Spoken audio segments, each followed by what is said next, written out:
Wow!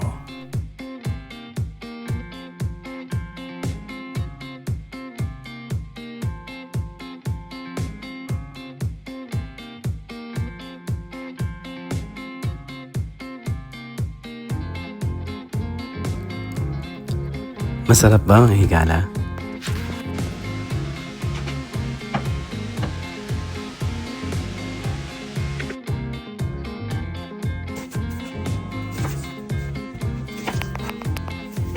Hi mga higala! Welcome to my channel. In today's video, magluluto tayo ng tinolang maya-maya. So siguro mga higala, bago sa ating pantinig na ginagawang tinola ang isang isda, pero ito ay hango sa ating natikman na pagkain nung tayo ay pumunta sa Cebu last month. So meron silang tinatawag na nilarang na isda. So usually mga higala, ang nilarang ay nilalagyan ng gata. Pero ang dami-daming kamatis, sibuyas dahon, luya, bawang, and mga dahon gulay. Pero yung ating version mga higala ay wala tayong nilagay na gata kasi wala tayong mahanap na fresh na gata. Pero mga higala, tsak, and sigurado ako na makasarapan kayo kung kayo ay makakatikim ng aking niluto. So ayun mga higala. So very straightforward yung ating mga ingredients.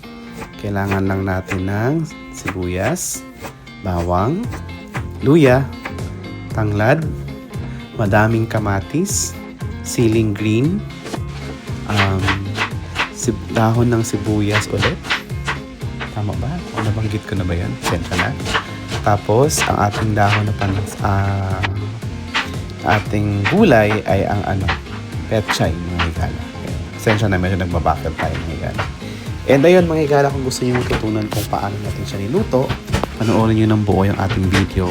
And huwag natin kaligtaan o kalimutan na i-like at i-share ang ating videos. And ngayon din po mga higala, muli po akong nagpapasalamat sa ating 676 subscribers. Maraming salamat mga higala sa walang sawang pagsubaybay, pagsuporta sa ating YouTube channel. Sana po hindi kayo manawa at sana dumami pa tayo mga higala para marami pa po yung makanood ng ating videos and magkaroon ng idea pag wala po silang maisip na uulamin para maihanda sa kanilang pamilya. So ayan mga higala, pagkatapos po yung ating video. And please comment down below kung nasaan po kayo or taga saan po kayo habang nanonood nito. Or guys, please leave a comment in the comment section if you want me to give you a shout out on my next video. So ayan, thank you so much mga higala and magandang araw sa lahat. Please watch the entire video. Don't forget to like and share. Thank you mga higala.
Kasi sa agency na ilaan na lang. Kaya man, 6 months to 1 year. Good.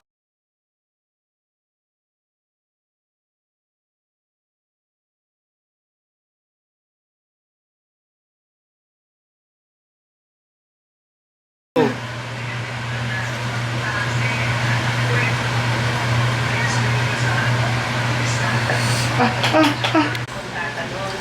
Sabi ko, o sige, basta mabilis sulitin. Kasi dun sa agency na ilaan lang namin, ang hirap maningin, 6 months to 1 year. So, parang final savings namin. Only to find out, tapos na yung parang naningin yung contractor. So, naloko pala ako, na-scam pala. So, noong time na yun, sabi ko, hirap na nga kami sa barangay. Tapos may magluloko pa sa inyo.